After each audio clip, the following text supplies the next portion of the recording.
Então, hoje nós abordaremos o último capítulo na parte de reencarnação do livro Homem Integral. É um tema que, aliás, nós já tivemos início na semana passada. Hoje a gente vai fechar esse tema. A próxima obra que nós iremos estudar será essa obra, Plenitude, que é a terceira obra da série psicológica de Joana de Ângeles. Inclusive é uma obra bem fininha, bem fácil a leitura. De todas as obras da série de Joana de Ângeles, esse livro eu considero o de leitura mais fácil. Então, depois, se vocês quiserem, nós temos exemplares desse livro. Eu quero lembrar aqui também a vocês que nós estamos com uma série de livros novos.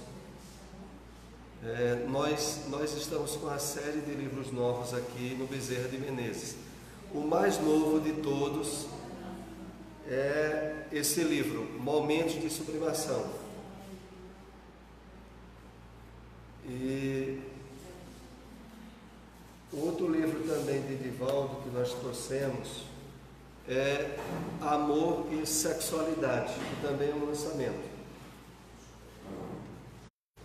Temos aqui ainda um livro de Vanderlei Soares, que é dentro dessa área de estudos de psicologia, Amorosidade, a cura da ferida do abandono.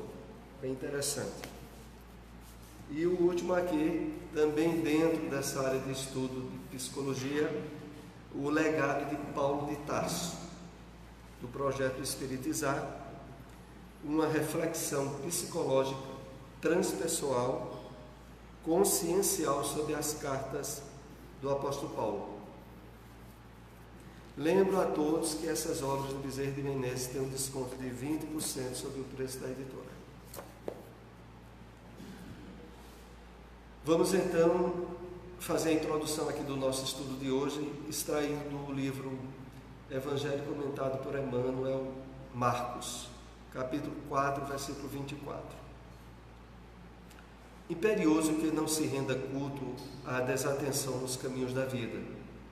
Nos menores e maiores acontecimentos do cotidiano, é preciso saibamos analisar, de raciocínio sereno, que sugestões edificantes a fé nos proporciona, ou que lições vivas a experiência nos traz.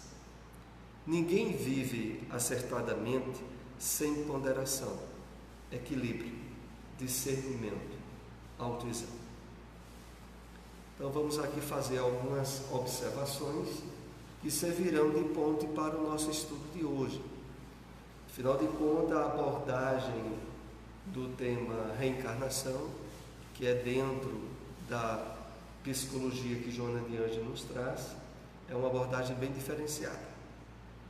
Mas voltemos aqui. Imperioso, Emmanuel começa dizendo a nós que é importante, tem que ser imperioso que não se renda culto à desatenção nos caminhos da vida. Olha, para a gente ter uma ideia, sabe o que é culto à desatenção? É o que a maioria das pessoas envolvidas no materialismo e no imediatismo da vida vivem. Porque quando Emmanuel aqui se refere a culto à desatenção, é viver de forma onde os instintos, as necessidades básicas, é o motor, o diretriz das atitudes, dos objetivos e das metas das pessoas. Então aqui a atenção, o direcionamento que nos é dado é para que nós estejamos trabalhando ao máximo a consciência desperta. Estarmos ao longo do nosso dia ou da noite, nas diversas atividades, fazendo aquele exercício que nós inclusive aqui comentamos na sexta-feira passada. Como é que eu estou? Como eu estou me sentindo agora? Viver momentos os mais variados ao longo do dia, onde a gente sinta-se chamada a reflexão. à conscientização, ao despertamento da consciência em termos de autoaveriguação sobre o impacto que as coisas, as pessoas, as circunstâncias estão tendo sobre o nosso momento existencial. Nos menores e maiores acontecimentos do cotidiano, é preciso saibamos analisar de raciocínio sereno. Então, o uso da razão, da lógica, do bom senso, como nós aprendemos em termos do conhecimento da doutrina espírita, é algo que deve inteirar-se ao longo de nossas atividades diárias. A gente tem que estar analisando em termos de percepção para não ser tão envolvido pelo impacto do mundo material ou do mundo externo a nós. É preciso saibamos analisar de raciocínio sereno que sugestões edificantes a fé nos proporciona, ou que lições vivas a experiência nos traz. Aqui é os dois aspectos que são importantíssimos no dia a dia nosso, nós estarmos sempre atentos. Qual é o aspecto? Primeiro, que sugestões edificantes a fé nos proporciona? Aqui é o seguinte, é a análise dos fatos e das ocorrências do ponto de vista espiritual, para nós espíritas. Como é o impacto da interação do mundo espiritual no mundo físico em que nós nos encontramos ao longo do dia? Estarmos atentos a isso, porque há uma interação constante e que implica sempre em uma interferência, às vezes indébitas, sobre as ocorrências que se dão na Terra por parte dos espíritos. Então, aqui, esse primeiro aspecto é quando Emmanuel diz aqui, que sugestões edificantes a fé nos proporciona? O que é que o conhecimento espiritual meu diz sobre tal ou qual ocorrência que está se dando naquele instante, naquele momento? E o segundo aspecto, ou que lições vivas a experiência nos traz? É aquele fato no qual, independente da circunstância na qual nós estejamos nos envolvendo, procurar averiguar em termos de aprendizagem e lições o que é que aquilo ali está trazendo para nós. Em vez de ser vítima das circunstâncias e das ocorrências do mundo exterior, a gente sempre estará analisando pelo prisma espiritual e pelo prisma da aprendizagem. Ninguém vive acertadamente sem ponderação, equilíbrio, discernimento e autoexame. Exatamente. A maioria das pessoas, do ponto de vista materialista, vivem quebrando a cara, vivem tendo e tomando atitudes precipitadas e errôneas, fruto da sua absoluta falta de reflexão, de bom senso e de trabalho do raciocínio ao longo do seu dia. Por isso, finalizando aqui, Emmanuel nos convida à ponderação, ao equilíbrio, ao discernimento, ao autoexame, como uma espécie de roteiro que nós devemos aprender a estabelecer como hábitos e até mesmo uma forma de condicionamento positivo. Estabelecer novos condicionamentos, aqueles que estão ligados ao uso da razão e do bom senso. Vamos então entrar na temática de hoje, finalizando as nossas observações sobre a reencarnação. Esse foi o último slide que nós tratamos aqui na semana passada. No capítulo dos impulsos e compulsões psicológicas, o passado espiritual exerce uma predominância irrefreável que leva aos grandes rasgos do devotamento e da abnegação, quanto à delinquência, à agressividade, à multiplicidade de personificações parasitárias, mesmo excluindo-se a hipótese das obsessões. Então vejamos bem aqui algumas reflexões diferenciadas do que nós comentamos na semana passada. A questão é a seguinte: mesmo que não houvesse influências obsessivas ou interferências espirituais negativas do nosso passado de erros e de desatinos, mesmo que não houvesse essas intromissões psíquicas e espirituais, mesmo sem elas, invariavelmente nós teríamos muitos conflitos, muitas dificuldades de relacionamentos. Por quê? Porque nós temos a apresentação física dentro da persona com a qual criamos desde a infância e desde a educação dos nossos pais, mas além disso, dentro de nós, no nosso inconsciente, jaz todo um passado de personificações conflitivas, desequilibradas, e que vez ou outra se insinua no nosso presente, mesmo que não houvesse intervenções obsessivas, que na verdade nós sabemos que há, e muitas. Mas tirando esse aspecto, ainda assim, afloraria em nós muitas vezes situações ou ocasiões onde a gente se sentiria bastante conflitado entre aquilo que hoje nós achamos certo e o passado de delinquência, de erros que nós tivemos e que muitas vezes estabeleceram caminhos de sofrimento, mas que não se apagaram, estão no nosso psiquismo.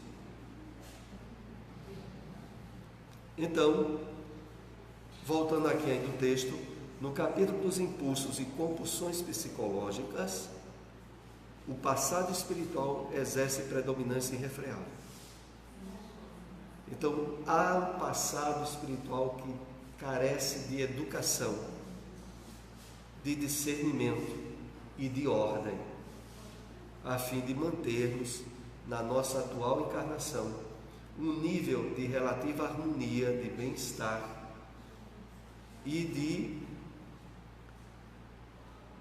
consequentemente, a aquisição daquilo que é alvo de todo esse estudo aqui nosso: despertamento do self, despertamento da consciência profunda, definindo rumos que agora nós percebemos de equilíbrio, de harmonia, de paz, de plenitude.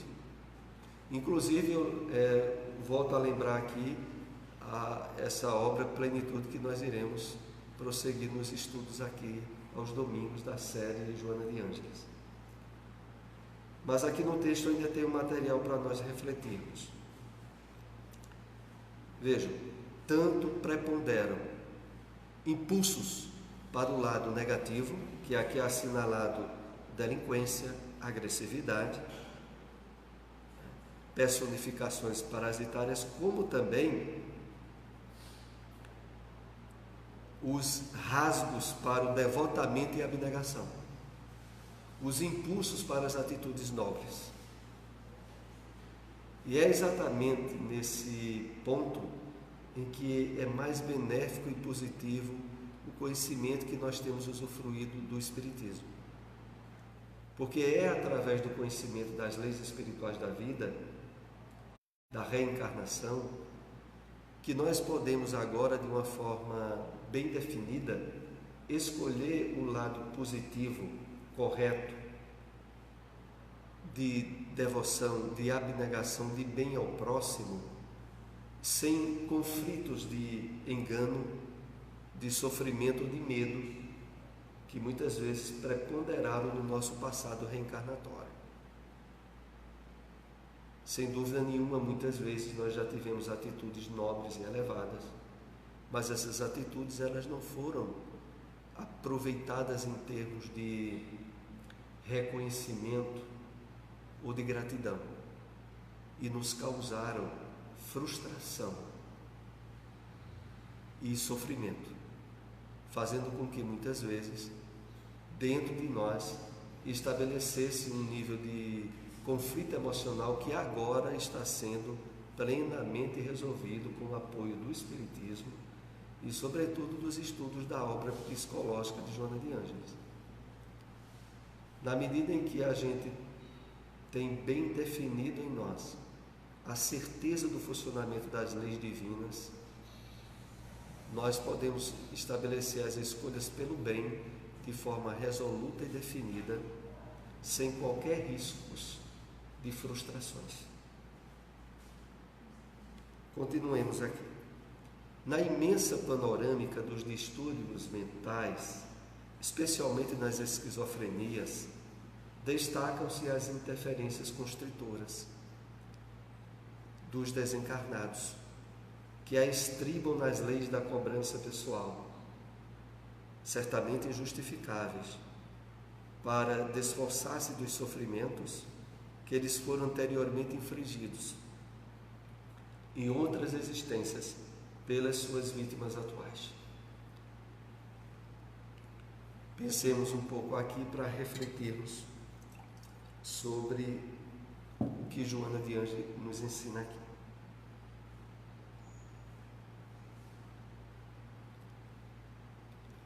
O reconhecimento de que, na maioria dos distúrbios mentais, principalmente os graves, como a esquizofrenia, a paranoia,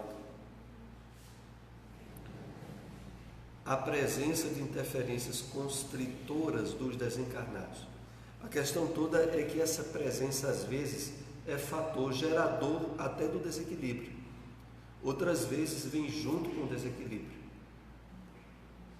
E outras vezes após o desequilíbrio ter se instalado. Mas uma coisa é absolutamente certa: todas as pessoas que vivenciam níveis intensos de distúrbios mentais, ligados a ela, a presença de desencarnados doentes ou obsessores, é sempre um fator preponderante. E por isso a grande dificuldade do tratamento das doenças psiquiátricas, porque há sempre a presença do fator espiritual, normalmente junto do fator orgânico nervoso. E para que haja uma eficácia é indispensável o tratamento dos dois lados.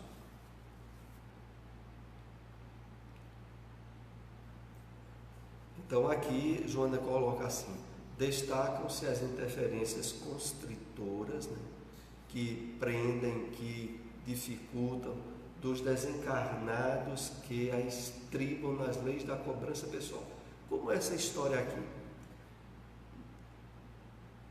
Estribam nas leis da cobrança pessoal. Porque, de certo modo, as vítimas de hoje são os algozes de ontem.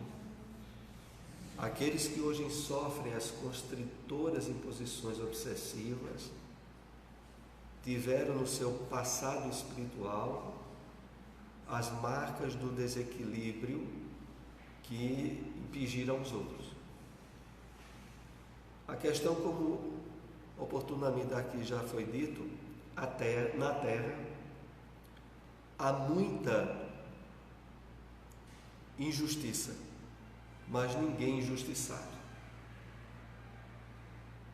De certa forma, o passado espiritual de todos nós, como já dizia Jesus, é necessário que venha escândalo, mas ai daquele por quem o escândalo vier, é de que quando a causa não está na vida atual, está na vida passada. Quando aqui é colocado que os desencarnados se estribam nas leis da cobrança, é os débitos que a pessoa traz. E que pelas leis do magnetismo vinculam devedor e cobrador, quer estejam no corpo ou fora do corpo.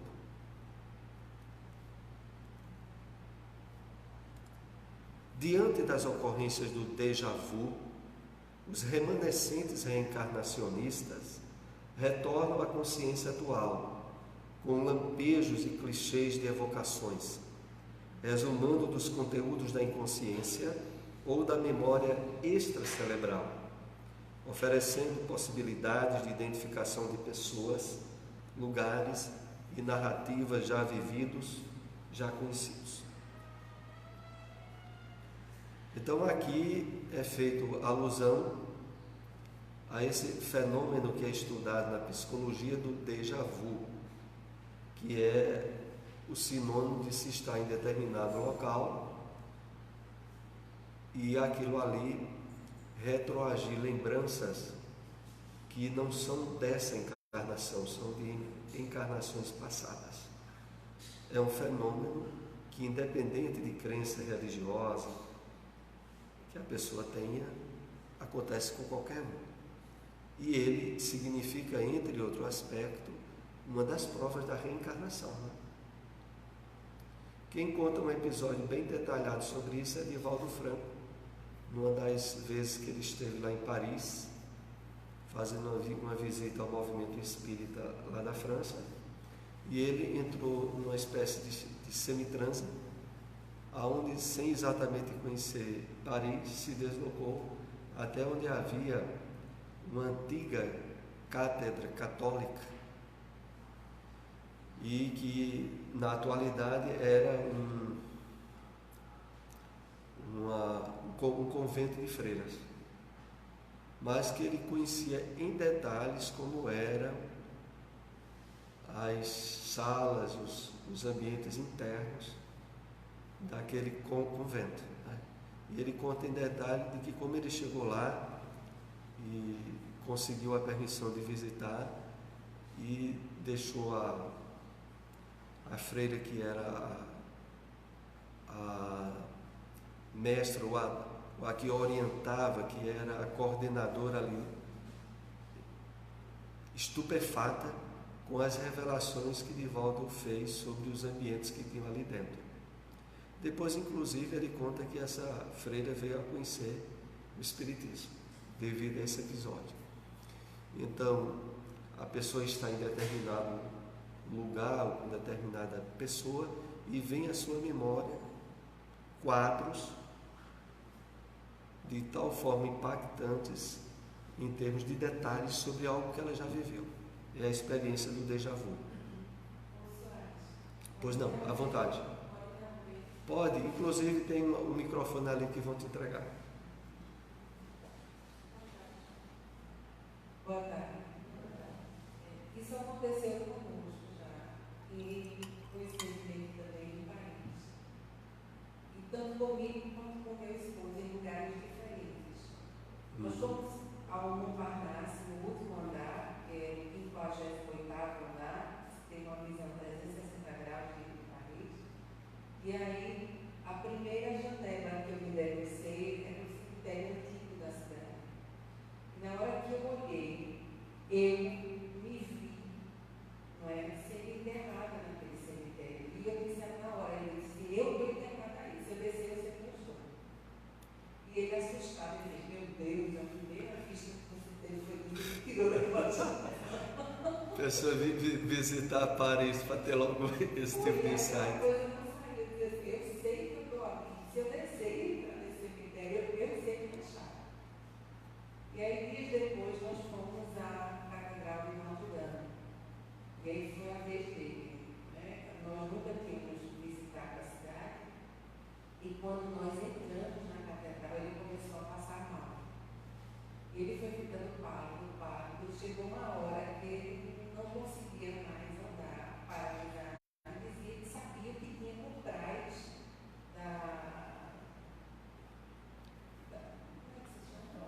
do altar, sabia o que existia por trás do altar.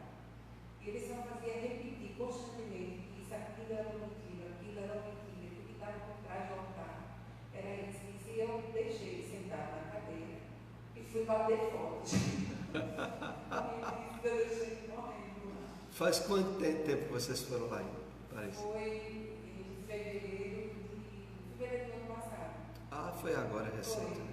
E aí, então, toda a descrição que ele disse que existia por trás do altar, quando nós chegamos no altar onde estávamos, eu sonhei com esta igreja do tempo antigo. E alguém me mostrava como ela era. Eu acordei, abri o computador, fui para a internet e fui pesquisar. Desde a época, antes da construção de Notre Dame, que não se chamava Notre Dame. Era exatamente o que ele tinha dito.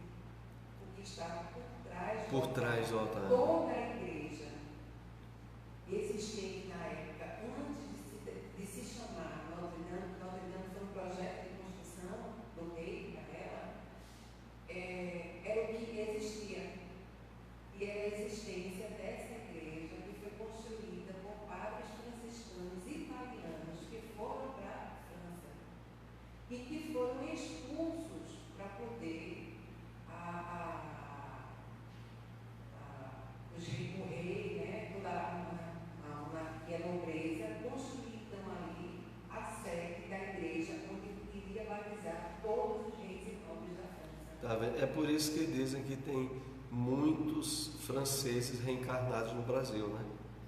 Porque entre outros países, assim, que inclusive pelo próprio fato de a gente estar agora na doutrina espírita, e o espiritismo surgiu lá na França, então há muitos brasileiros que são ex-franceses reencarnados, né? Talvez, eu não sei se tu já tentasse aprender a língua mesmo, francês. Possivelmente tu deve ter até alguns resquícios aí do teu inconsciente que facilitaria muito a aprendizagem.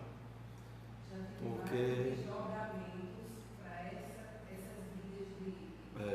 e realmente é como o texto aqui coloca, provas como essas que reforçam de forma ímpar a questão da reencarnação.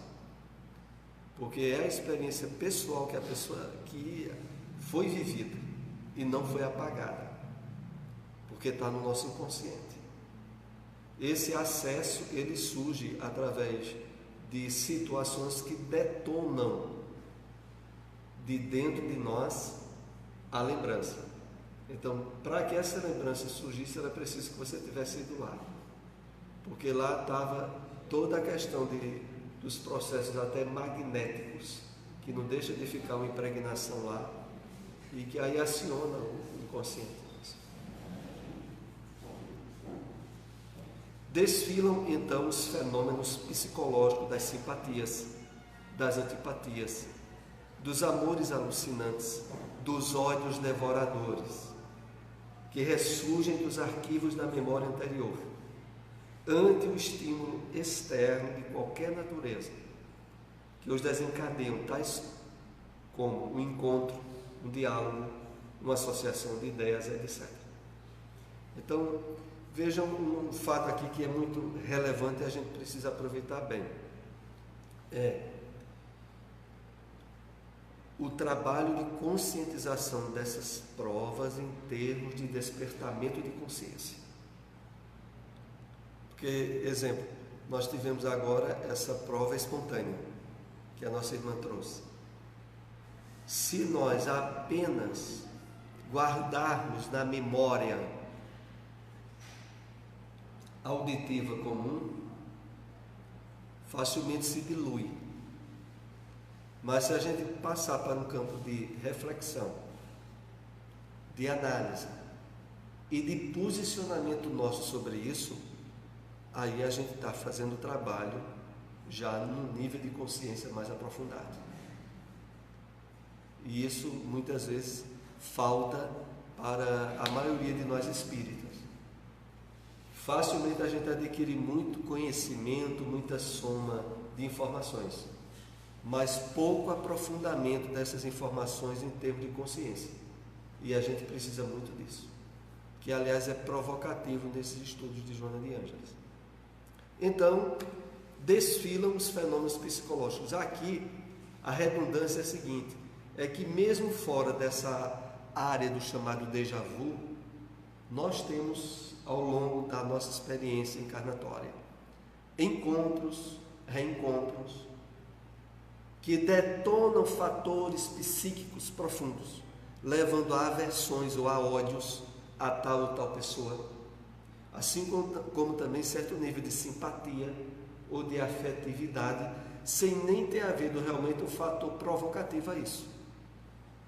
A provocação real foram as experiências do passado, que não se apagaram no nosso inconsciente e que normalmente esperam uma possibilidade de tentar atuar, dizer que estão ali. Continuemos. Excetuando-se os conflitos que têm sua psicogênese na vida atual, a expressiva maioria deles procede das jornadas infelizes do ser eterno, herdeiro de si mesmo, que transfere as fobias, insatisfações, consciência de culpa, complexos, dramas pessoais, através de automatismos psicológicos.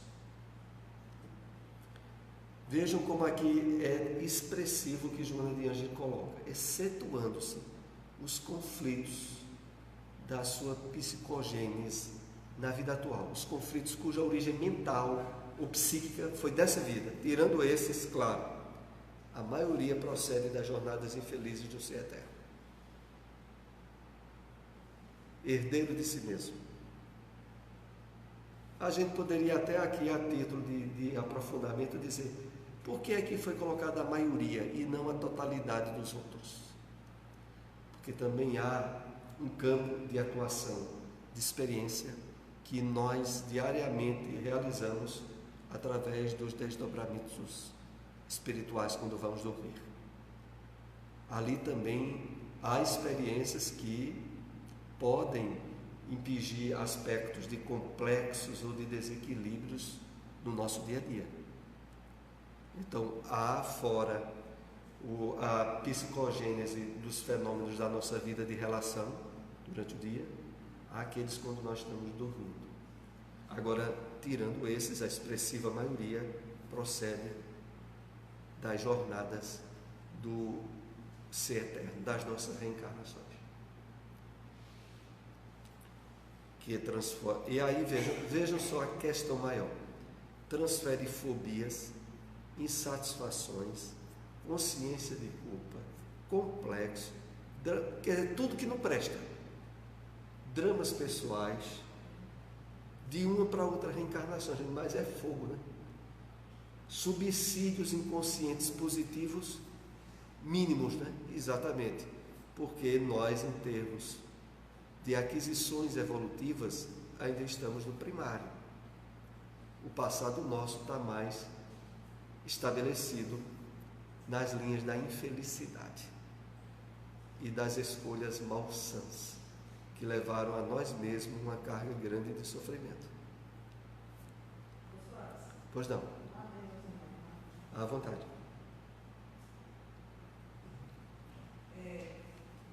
Essa questão de você muitas vezes não gostar de ficar sozinho ou sozinha, porque vem fobias e você não sabe explicar de onde. Quando você tem um conhecimento espiritual, você sabe que está ali acercado de espíritos que estão influenciando. Você tem um pensamento acelerado, você não tem aquela tranquilidade de manter um equilíbrio, de na hora você absorver aquilo pelo lado positivo, né? Fazer uma prece e tal. Você vai se deixando levar por essa fobia.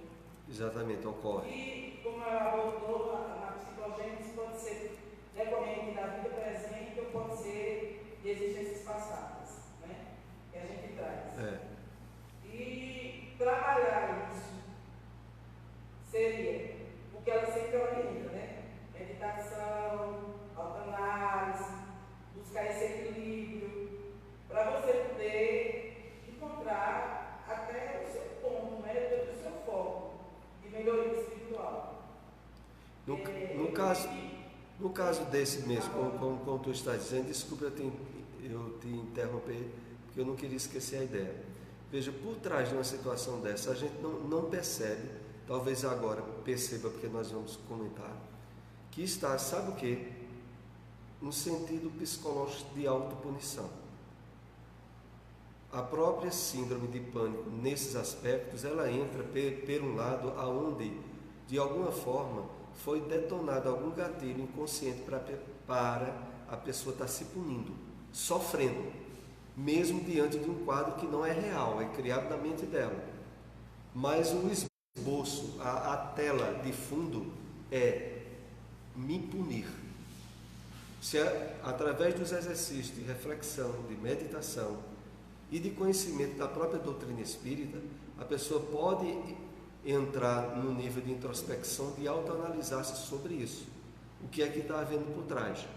Quando não consegue, usa-se o recurso de um terapeuta, de um psicanalista ou de um psicólogo, que pode facilitar, mas é necessário que a pessoa tenha despertado um interesse íntimo de querer superar isso através da autoestima, do autoamor, do autoencontro. Porque por trás disso está uma fuga pressionada no nível de autopunição. A pessoa está querendo se punir. Agora ela precisa ver o que é que está por trás disso.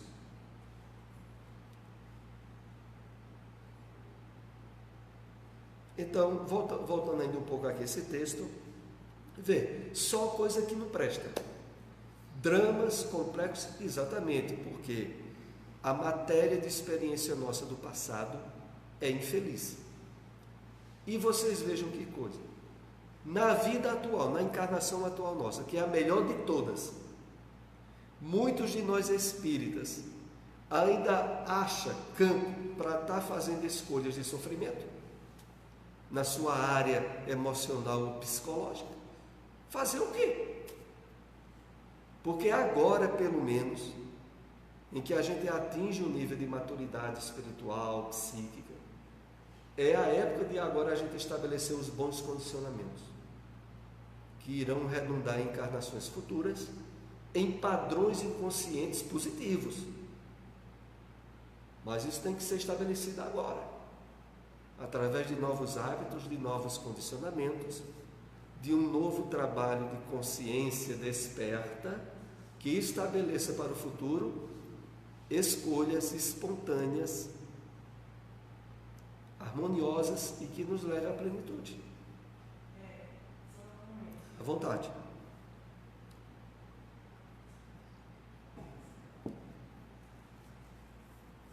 Com relação a essa questão assim, da maturidade psicológica, eu, assim, uma opinião pessoal, eu não acho que a gente está tão maduro assim, não. Eu acho que a gente está caminhando essa maturidade. Porque muitas vezes a gente tem consciência dos nossos defeitos. Sabemos que para alterá-los não é acabar com ele, é transformar ele em virtudes. Sabemos que nossa essência é o bem, é fazer o bem. E muitas vezes a gente se depara fazendo o contrário. Diz tem raciocínio, a gente usa a coerência. Muitas vezes a coisa está lógica, está na tua frente e você não dá o posicionamento correto. O que é que entra aí em jogo? O nosso ego, o nosso orgulho, né? De dizer que a gente está errado, de dizer que a gente pode voltar atrás. Isso é um relacionamento, de modo geral, relacionamento seu com o seu cônjuge, se você for casado, seu com seus amigos, do seu trabalho, porque eu acho que o que impede muito uma convivência mais saudável, é justamente essa humildade que a gente precisa ter quando a gente é. A gente tem essa consciência. É para isso que eu acho que inteligência e sabedoria são duas coisas diversas. Tem várias pessoas que são inteligentes, mas tem poucas que são sábias. Então, E veja só, eu acho que vai construir. por trás de tudo isso que Clênia citou, sempre há mecanismos sutis de autopunição. Ou seja, muitos espíritas, muitos de nós mesmos, sabendo o que é certo, mas não fazendo o esforço devido de vivência, por trás disso está: quero continuar sofrendo certos desconfortos, certo nível de infelicidade pessoal, porque eu acho que eu ainda não tenho o direito de usufruir isso. Associado a isso, é claro que tem os nossos antigos amigos espirituais do desequilíbrio. Por trás disso também está a série de atitudes e condicionamentos de erros que a gente já teve no passado. O pior de tudo é que, segundo as revelações espirituais, quando um espírita desencarna e chega no mundo espiritual sentindo consciência de culpa e de que não fez o que devia, significa, sabe o quê? Era que quando ele estava encarnado, ele já estava amadurecido, só que ele preferiu apodrecer do que acordar espiritualmente. Esse é o problema nosso. Diz a espiritualidade que a maioria de nós que encontra-se agora no espiritismo é porque já tem o potencial de aproveitamento ideal para que a doutrina espírita nos traz. Mas o que é que nós fazemos? A maioria de nós não aproveitamos isso devidamente. Então, o retrato mais vivo de que isso não foi aproveitado é voltar para o mundo espiritual se sentindo culpado e infeliz. Porque isso só ocorre porque a gente não fez o que deveria e podia fazer. Porque se a gente fizer o que deveria e podia, a gente volta numa paz de espírito é o reino dos céus. A questão toda é que reino dos céus só se planifica quando já foi estabelecido aqui durante a encarnação. Se a minha encarnação, se a encarnação de qualquer um de vocês apresenta níveis pessoais de infelicidade, de conflito, de problema, a gente vai continuar com isso no mundo espiritual. E nada mais lógico e merecido, né? Se a gente não resolver a bagaceira dos conflitos psicológicos que a gente traz do passado agora, a gente quer continuar com eles. Nada mais justo do que entrar no mundo espiritual com eles tudinho junto. Agora lá, segundo a espiritualidade, não vai ser mais fácil de resolver, não. Se a gente acha que durante a encarnação é muito complicado, desencarnado é pior ainda. E isso o Espiritismo deixa de forma muito clara. Agora, realmente, uma das coisas que nós mais vimos assim Joana de Ângeles martelar nesses livros da série psicológica é querer acordar em nós o sentimento de plenitude e de gratidão já. Não é para amanhã, não é para depois. É para que a gente agora faça o esforço possível para já se sentir plenificado na experiência encarnatória agora, não é depois. Para isso precisamos vencer, trabalhar os conflitos, a bagaceira do passado, se identificar com a felicidade, com o bem-estar, não ficar alimentando níveis de autopunição, de autoculpa, porque isso não resolve nada, e isso é hábito antigo nosso. Precisa ser feito tudo isso. Mas a gente chega lá. Pelo menos os livros espíritas estão aqui para nos ajudar. A vontade é imprescindível. Vamos continuar aqui, que faltam 3 slides para a gente concluir esse assunto hoje. Diante de tais acontecimentos, considerando seus fenômenos místicos, as ocorrências paranormais, os êxtases naturais e os provocados, aos quais a psicologia organicista dava gêneses patológicas, nasceu a escola transpessoal. Que beleza, Virgínia. Nós somos contemporâneos da 4ª força da psicologia, que é a psicologia transpessoal, e que Joana de Ângeles desdobra através de certas particularidades da doutrina espírita. É isso que nós temos estudado aqui. Mas vejam, como é que é essa psicologia transpessoal? Considera os fenômenos místicos. O que são os fenômenos místicos? Aqueles de natureza religiosa de todos os povos, do Oriente e do Ocidente. As ocorrências paranormais, tão trabalhadas na doutrina espírita, que evidenciam a imortalidade da alma, os êxtases naturais e os provocados. Êxtases aqui como até sinônimo de transes, de estados alterados de consciência, aos quais a psicologia organicista dizia que era doença, mas que agora não pode dizer mais.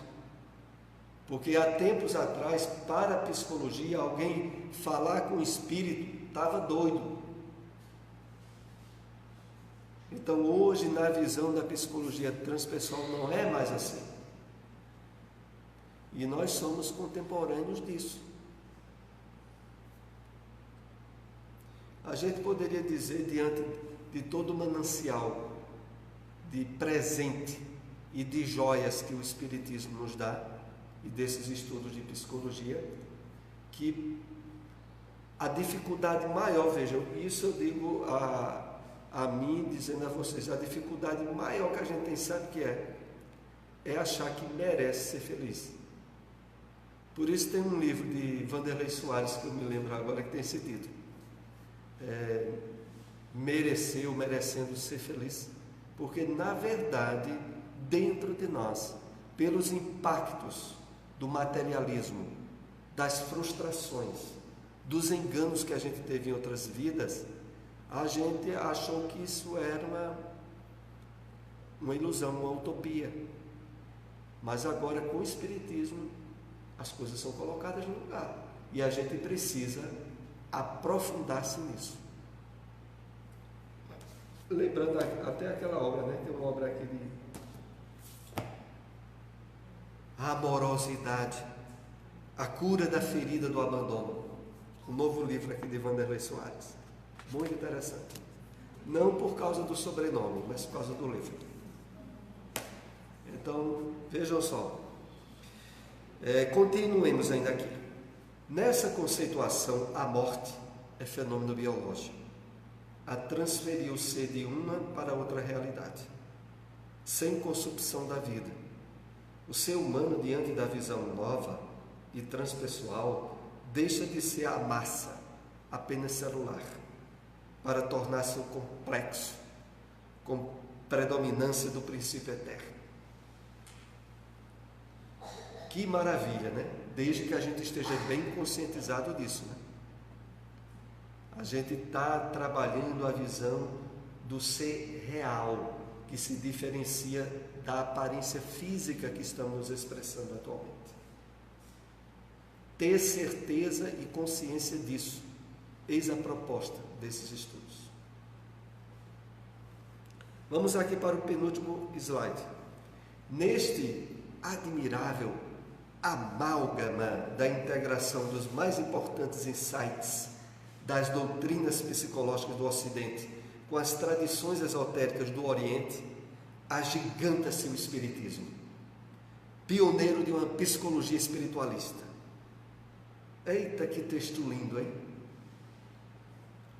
Nesse admirável amálgama, nessa mistura de integração dos mais importantes insights das doutrinas psicológicas. É o momento em que nós vivemos hoje da psicologia transpessoal. Agiganta-se o Espiritismo, pioneiro de uma psicologia espiritualista. Então, em vez de haver qualquer conflito entre aquilo que nós aprendemos no Espiritismo, a adesão plena às conquistas e progressos na área da psicologia. Vamos aqui para o último slide. Dedicada aqui à doutrina espírita, ao conhecimento do homem integral, na sua valiosa complexidade, espírito, perispírito e matéria, ampliando os horizontes da vida orgânica a se desdobrarem além do túmulo e antes do corpo, com infinitas possibilidades do progresso no rumo da perfeição. Essa é a última parte do último capítulo do livro O Homem Integral que nós estamos concluindo hoje, né? De hoje a 8, eu voltando a dizer a vocês, alguns chegaram aqui depois, vai ser o livro Plenitude, que é o terceiro livro da série psicológica. Um livrinho bem fininho, fácil leitura. Pois não? Se tem? Sim, muito bem colocado. Aqui uma aluna atuante, nos lembrando que de hoje a 8 estará havendo aqui em Caruaru um seminário espírita muito importante, né? Que é o Revivendo Jesus. E ocorrerá no sábado e domingo o dia todo, só não ocorre à noite, mas é o dia todo do sábado e o dia todo do domingo, né? Com a presença de Haroldo Dutra Dias, Rossandro Clinsley e também Frederico Menezes, Clóvis Nunes e Braulo Bessa, né? Todos em Caruaru, em todos convidados para estar em Caruaru. Então, de hoje a 8, excepcionalmente, não teremos o estudo da série psicológica de Joana de Ângeles. Então, de hoje a 15 dias, nós começamos esse livro.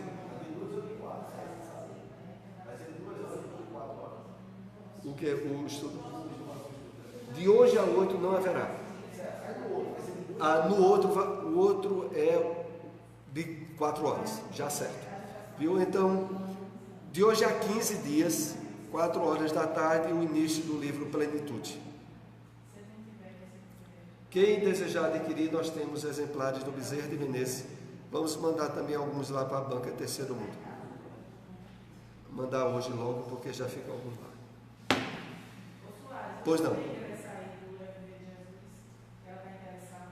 ela está interessada. Eu vou olhar se eu trouxe um aqui na minha carteira, porque nós temos ainda, mas caso eu não tenha trazido, eu pego o endereço seu e eu posso me entregar amanhã pessoalmente. Eu tenho lá em casa. Certo. Então, nós inclusive queremos reforçar esse evento que irá ter aqui em Caruaru, né? Vai ser de hoje a 8. Então, voltando aqui ainda esse slide para fazer as considerações finais, ampliando os horizontes da vida orgânica a se desdobrar além do túmulo e antes do corpo, com infinitas possibilidades do progresso no rumo da perfeição. Vejam, a questão toda, fazendo aqui um fechamento desse livro O Homem Integral, é que o objetivo maior alcançado através da psicologia transpessoal, que Joana de Ângeles desdobra e aprofunda para nós, é o trabalho da consciência espiritual hoje. É percebermos realmente como espíritos que atuamos através do corpo e não nos iludirmos com ele. E, além disso, trabalharmos a desilusão com a persona transitória, trabalhando a nossa individualidade espiritual, que de fato continua e se projeta para o infinito da vida. Mas vamos aí concluir o nosso estudo de hoje, um pouco mais cedo, e de hoje a 15 voltaremos com o livro Plenitude. Vamos para a prece de encerramento. Vou pedir à nossa irmã Lindaci, que está aí conosco, para ser a intermediária.